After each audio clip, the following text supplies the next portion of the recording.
दिलदार पाकिस्तान की उर्दू अदब पॉडकास्ट में शहजादी का प्यार भरा आदाब। आज हम अब्दुल रहमान मियाँ की लिखी हुई कहानी अफसाने को आगे बढ़ाएंगे।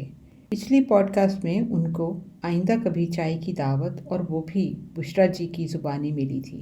मुस्तकबिल की उम्मीद ने उनकी ढारस बंधाई थी और उन्होंने इरादा किया कि मोहतरमा को जानने के लिए उनके सब अफसाने पढ़ेंगे और रिश्तेदारों से बात करेंगे। आपको ये याद कराना ज़रूरी है कि उस वक्त मुस्तकबिल की चाय नई नई रिश्तेदारी के एहतराम में ऑफ़र हुई थी। अब्दुल रहमान मियाँ जी के लिखने के अंदाज से यही मालूम होता है कि ये ऑफ़र कोई इतनी पक्की नहीं थी, सिर्फ उन्होंने खुद ही इसको कंफर्म करवाने का इरादा कर लिया था। तो हम वहीं से शुरू करते हैं। बहरहाल हमने ये फ़ैसला कर लिया कि मोहतरमा का एक एक अफसाना पढ़ेंगे, शायद उन्हीं में से कोई रास्ता निकल आए और फिर तमाम रिश्तेदारों से मिलेंगे कि कोई सबील निकले। हमारे पास अगर कुछ था तो वालिदैन की दुआएं थीं। अरसा दराज से घर को खैरबाद कहकर दुनिया नवर्दी को निकल गए थे, बग़ैर ठिकाने के ज़िंदगी गुजारते थे। अपने पेशे में कुछ नाम था और यूरोप में चंद कारनामे सरअंजाम दिए थे। वही स्लीव उठाए कारोबार ढूंढता फिर रहा था। चूँकि मैं मुलाजमत के काबिल नहीं था और ना लोग ऐसा समझते थे। दूसरे, पाकिस्तान में अभी ड्रिलिंग की पाकिस्तानी फर्मों का एतमाद था न रवाज। बहरहाल रोटी तो किसी तौर कमा ही रहा था, मगर हलाल की कमाई थी जो राहे हराम जा रही थी। मौलाना अबुल कलाम आज़ाद सयाने आदमी थे। जब हमारे जैसी ज़िंदगी गुजार रहे थे तो रकम किया, थोड़ी देर के लिए हर जौहर का पानी पिया और तरियाक के लिए ये नुस्खा इस्तेमाल किया। इसे पूरी बात समझ में नहीं आती। हम तो मुसर थे कि सब कुछ पहले बताएंगे, कुछ न छुपाएंगे, फिर उनका और किस्मत का फ़ैसला सुनेंगे। वलीमे पर मोहतरमा के 2 भाई आए हुए थे। बड़े तो महज फर्स्ट बॉर्न थे, मगर दूसरे कुछ महरूमियों के ख़िलाफ़ जहाद आज़मा थे। शौक़ व शंग से उन्होंने मुझसे मेरी स्पोर्ट्स कार चलाने की इजाज़त मांगी। मैंने अर्ज़ किया कि एक चक्कर मेरे साथ लगाएं, फिर खुद चलाएं। हम तो शो ऑफ पर तुले हुए थे। उनको भी वो ड्राइविंग अब तक याद होगी। बहरहाल वापस आए तो थोड़ी सी हीरो वर्शिप का एहतराम खाकसार को देने लगे। साफ गो और खुश गुफ्तार थे। दर्जा वाला ख़बरें बेशतर उन्हीं की मरहून मिन्नत थी। उन्होंने मुझे अपने घर आने की दावत भी दे दी। खुशबख्ती कभी अकेली नहीं आती। उनकी बड़ी बहन ने फ़खरिया मोहतरमा के कुछ अफसाने मुझे पढ़ने को दिए। एक अफसाने का उन्वान था बहार का पहला फूल। अपनी सहरा नवर्दी के दिनों में हमने भी चंद अफसाने साख्त किए थे। दास्तान गो में छपा हुआ एक अफसाना बाउनवान वीराने का फूल खाकसार का था। फिर तो अपने छपे हुए बाकी अफसाने भी याद आने लगे और आपी कुदसिया के पाँव पकड़कर कापियाँ इकट्ठी की कि यार मन तुर्की बाश, तो हम भी तो तुर्की बतुर्की जवाब दें। दास्तान गो का शुमारा जिसमें वीराने का फूल छपा था, उस तहरीर के साथ के बहार के पहले फूल की बहार आफरी मुसन्नफ़ा के नाम वीराने का फूल के बहार आकर चली जाती है, वीराने नहीं जाती, बेगम शमशाद को दे दिया। ये इस किस्म का चैलेंज था कि मोहतरमा आप अपनी बहार आफरीनी पर बहुत नाज़ा हैं, हमारी वीरानी मिटाकर दिखाएं तो जाने। अफसाना भी कुछ इसी थीम पर लिखा हुआ था। तकदीर के खेल, वाह मौला। मोहतरमा की बहन से ये भी अर्ज़ कर दिया कि आपकी बहन पर 100 जान से फ़िदा हैं। मोहतरमा की बहन शायद हर एक से इसी किस्म की बोलहवसी की तवक्को रखती थी, इसलिए महज एक बुरा मजाक समझकर रद्द कर दिया। मोहतरमा की बहन के ससुराल वालों ने जब मोहतरमा की पर्सनैलिटी के मुतालिक सुना तो कुछ तसल्ली सी हो गई कि खुद ही मेरी खुदसरी का इलाज कर देंगी। इसलिए वैसे भी कल तक दूल्हा भाई के मुतालिक ज़्यादा हकीकतें बयान करने से परहेज़ किया कि कहीं उन पर उसका उल्टा असर ना पड़े। अब मेरी दीदा दिलेरी की दाद तो देंगे कि ना सिर्फ मुझे मोहतरमा के फ़ैसले की उम्मीद थी, बल्कि ये भी कि फ़ैसला मेरे हक़ में होगा। हालांकि मेरे हालात तो इस काबिल भी न थे कि कोई मुझे दरख्वास्त देने की इजाज़त भी देता। इसके बाद तो बड़े से बड़ा काफिर भी मान जाएगा कि जोग संजोग के फ़ैसले आसमानों पर होते हैं और अल्लाह ताला भी अच्छे स्काउट हैं। जब मेहरबानी करते हैं तो कलर, क्रीड, कास्ट वगैरह का ख्याल नहीं करते। दूल्हा दुल्हन जब वापस बहावलपुर गए तो हमारी तरफ से नज़र न्याज के तौर पर एल्बम और दास्तान को साथ ले गए और हम इंतज़ार में कि आज अफसाना पढ़ेंगी। नहीं, आज नहीं, कल। شاید آج مصروفیت زیادہ ہو، کل ضرور پڑھیں گی تو پوچھیں گی ضرور، اور پھر کہیں سے ہمارا پتہ لے کر ہاں شاید لکھ ہی دیں۔ بعد میں پتہ چلا ایسی کوئی بات نہ ہوئی، وہ تو دلہا بھائی کو ناکوں چنے چبوانے اور تواضع کرنے میں مصروف تھیں۔ کہاں کا افسانہ، کیسی کہانی، کیسا خط، ہاں البم ضرور دیکھا تھا۔ مگر میں نے عرض کیا نا، خوش بختی کبھی اکیلی نہیں آتی۔ انہی دنوں اخبار میں اشتہار نکلا کہ بہاولپور کے پاس دریائے ستلج پر نیا پل بننا ہے۔ اس کی بنیادوں کے سروے کے کام کے لیے ٹینڈر طلب کیے جا رہے ہیں۔ قباحت تھی تو صرف اتنی کہ گاڑی دوسرے دن روانہ ہوتی تھی اور تب تک انتظار ضروری تھا۔ بیگ اٹھایا، تمیز سے بات کرنے کی ریہرسل کرتے رہے اور صبح گاڑی میں سوار ہو گئے۔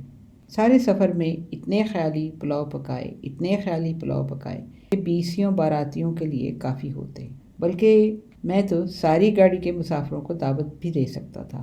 جب پلاؤ سے جی بھر گیا تو پھر دوسرے لوازمات کی طرف بھی توجہ دی، متنجن، بریانی، قورمہ، نرگسی کوفتے، کباب وغیرہ۔ چونکہ یہ آبائی پیشہ نہ تھا، اسی لیے کئی دیگیں خراب ہوئیں، تجربہ جو نہ تھا، اور ایسے کھانے تو گھروں میں پکتے ہیں اور گھر میں کبھی ہم ٹک کر نہ رہتے تھے کہ ایسے کھانے پکانے کی ایک آدھ ریسیپی ہی سیکھ لیتے۔ جو بات سمجھ میں نہ آئی یعنی جب محترمہ سے پہلی دفعہ مخاطب ہوں گے تو کیا کہیں گے۔ بہاولپور اسٹیشن پر اتر کر سیدھے PWD کے ریسٹ ہاؤس میں گئے کہ حواس درست ہوں۔ ہاتھ منہ دھویا، ہمارا وارڈروب مکمل تھا، یعنی 6 خاکی جوڑے تھے۔ ایک پہن لیا، ٹانگے میں بیٹھے اور سیدھے محترمہ کے گھر۔ ان کی ڈیوڑی پر صدا لگائی۔ کیا خوش بختی تھی کہ معزز رشتہ دار کی طرح اندر بلا لیا گیا۔ محترمہ کی ماں کوئی ماں تھی، ماں تھی کہ ان کی گود میں ہزاروں بچوں کے لیے شفقت تھی۔ خیریت سے ہو بیٹا؟ سفر کیسا رہا؟ گھر ڈھونڈنے میں تکلیف تو نہیں ہوئی؟ کیسے آنا ہوا؟ پیاری سی معصوم سی ماں سے جھوٹ بولتے بن نہ آئی۔ صاف کہہ دیا کہ محترمہ نے بارات کے دن چائے نہ دی تھی اور کہا تھا چائے پینا ہے تو پھر کسی دن تشریف لائیے گا، اس لیے حاضر ہوا ہوں۔ ماں بیٹی کی اتنی شناسائی تھی کہ بیٹی نے احتیاطاً اس دن کا سارا واقعہ ماں کو بتا دیا تھا کہ اگر نئے سمدھیوں کی طرف سے کوئی شکایت آئے تو پیش بندی کی جا سکے۔ تو بیٹی اب اپنا وعدہ پورا کرو اور انہیں چائے پلاؤ، انہوں نے اپنی بیٹی کو آواز دے کر کہا۔ محترمہ نے بڑے اوپرے دل سے چائے بنائی، ڈرائنگ روم میں لائیں، ہم نے چائے پی۔ سنتے ہو لوگو، انہوں نے تو اپنا وعدہ پورا کر دیا، ہم نے بھی تو اس دن ایک عزم کیا تھا۔ اتنے مہذب، شائستہ اور پرسکون ماحول میں مجھے اپنا وجود قابل نفرت لگنے لگا۔ ماں نے بہت کہا ٹھہرو، کھانا کھا کر جانا، مگر میرا دم گھٹنے لگا اور اجازت لے کر واپس ریسٹ ہاؤس میں آ گیا۔ میرا ذہن بالکل معاف ہو گیا، کچھ سوچنے سے عاری ہو چلا تھا۔ یہ کیفیت دوسرے دن تک رہی، پھر مجھے پتہ بھی نہ چلا کب شام ہو گئی اور اندھیرا چھا گیا۔ دروازے پر دستک ہوئی، اندر آنے کے لیے آواز دی۔ محترمہ کا بھائی جس کا نام آصف تھا، یہ وہی بھائی تھا جس نے میرے ساتھ مل کر جہیز کا سامان سمیٹا تھا اور جس سے ولیمے کے روز میری دوستی ہو گئی تھی، اندر آ گیا۔ میاں بھائی، میں کمرے میں بتی نہ دیکھ کر جانے والا تھا، آپ کیا کر رہے ہیں؟ کیوں ہمیں شرمسار کرنے پر تلے ہیں؟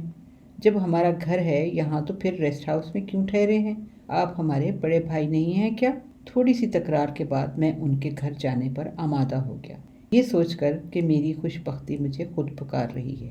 شاید یہ قدرت کا فیصلہ ہے اور قدرت کے فیصلوں کو سوچ سوچ کر ضائع نہیں کرتے۔ چپ چاپ بیگ اٹھایا اور ریسٹ ہاؤس سے جنت میں آ گیا۔ کھانا کھایا، نگاہیں سیر کی، ریڈیو سنا۔ اس شب ریڈیو میں گانے بھی کس قیامت کے آ رہے تھے۔ محترمہ نے اپنی اس بے نیازی والی ادا کے ساتھ جب ہماری بات اتارنے کی کوشش کی تو ہم نے بھی ترکی بترکی جواب دیے۔ محترمہ اس قسم کی گستاخی کی عادی نہ تھی۔ مجھے محسوس ہوا کہ انہیں کچھ عجیب سا لگا، کچھ اچھا سا لگا کہ ان کی باتوں کا جواب دینے والا کوئی ہے۔ دوسرے دن ناشتے پر مجھے یوں محسوس ہوا جیسے مجھے گھر کا ایک فرد سمجھ لیا گیا ہے۔ مجھے یاد ہے اس دن چھٹی تھی، محترمہ کے بھائی گھر پر تھے، اپریل کا مہینہ تھا، دھوپ میں تمازت تھی، سبھی بڑے برآمدے میں بیٹھے ہوئے تھے۔ 9-10 بجے ہوں گے کہ میں ماں کے قریب ہو کر بیٹھ گیا اور ان کو اپنی گزشتہ زندگی کی کہانی تمام حاشیوں کے سنا ڈالی۔ میرے ضمیر کا بوجھ ہلکا ہو گیا۔ اب جو بھی ہوگا اس میں میری طرف سے کوئی غلو کا پہلو نہ ہوگا۔ جانتے ہیں کیا ہوا؟ میری خوش بختی جیت گئی۔ ماں نے مجھے گلے لگا لیا، प्यार किया और कहा, आज से तो मेरा बेटा है। ये आज से तकरीबन 16 बरस पहले की बात है। आज से 3 बरस पहले इसी माँ ने अपनी वफ़ात से चंद दिन पहले मुझे अपनी वसीयत का अमीन करार दिया था। लोगों, क्या मुझे अपनी किस्मत पर नाज़ा नहीं होना चाहिए? इस दौरान उस माँ की शफ़क़त मेरे लिए ज़्यादा राह रही। जब तक वो ज़िंदा रहीं, कोख से जने बच्चों से ज़्यादा मुझे प्यार दिया, बल्कि एहतराम दिया। माँ, मैं अब भी अक्सर तुम्हें अपना माथा चूमते हुए महसूस करता हूँ। सुनती हो माँ, तुम अभी तो यहाँ थी, बल्कि अपनी मलकूती मुस्कुराहट के साथ मेरा लिखा हुआ पढ़ रही थी। इधर आओ माँ, मेरे सर पर हाथ फेरो, मुझे अच्छा लगता है। याद है माँ, जब मैंने तुम्हारी बेटी का रिश्ता मांगा था तो सिवाय तेरे मेरा कोई तरफदार न था, बल्कि तमाम मुखालफतों के सामने सीना सबर हो गई थी। तेरे नहीफ और नज़ार बाजुओं से हम दोनों को कितना सहारा मिला था, शफ़क़त मिली थी, मोहब्बत मिली थी, एहतराम मिला था। रुको ना माँ, अभी थोड़ी देर तो रुको। तुम्हें याद है मैंने तुम्हें एक वचन दिया था कि तेरी बेटी के नाते तेरा भरम नहीं टूटेगा। माँ, उसमें ज़्यादतियाँ और कोताहियाँ ज़रूर हुई होंगी, मगर अब तो तुम्हें पता चल गया होगा कि मैंने तुम्हें सच्चा वचन दिया था। तो जन्नत मकानी है माँ। कभी कभी इधर चक्कर लगाया कर। इतना ढेर सा प्यार जो तेरे दिल में है, तो जन्नत में किस पर निछावर करती होगी? तेरे बच्चे तो यहाँ हैं। आया कर माँ, अक्सर आया कर। मेरे बालक तुझे बड़ा याद करते हैं। इस कहानी को आगे बढ़ाएंगे अगली पॉडकास्ट में।